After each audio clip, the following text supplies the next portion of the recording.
Assalamualaikum warahmatullahi wabarakatuh. Halo seluruh mahasiswa Universitas Terbuka. Selamat datang dan bergabung kembali dalam kegiatan tutoran mata kuliah perilaku organisasi dengan kode mata kuliah EKMA 4158 pada sesi keempat atau minggu keempat. Setelah mengikuti tutorial online ini, saya berharap mahasiswa mampu menjelaskan mengenai dinamika kelompok. Sumber belajar utama mahasiswa adalah bahan ajar khusus modul kelima dan bahan-bahan yang relevan yang berkaitan dengan materi minggu ini. Silakan para mahasiswa melihat panduan bacaan pada RLT atau SAT.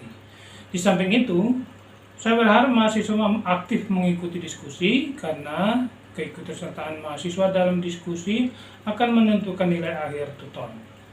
Mahasiswa juga diharapkan dapat berlatih mengerjakan soal yang tersedia pada menu latihan pada setiap sesi ini.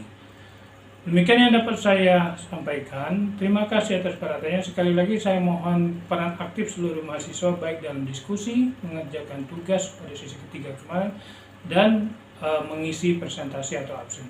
Terima kasih, selamat mengikuti dan selamat belajar, dan sukses buat mahasiswa semuanya. Assalamualaikum warahmatullahi wabarakatuh.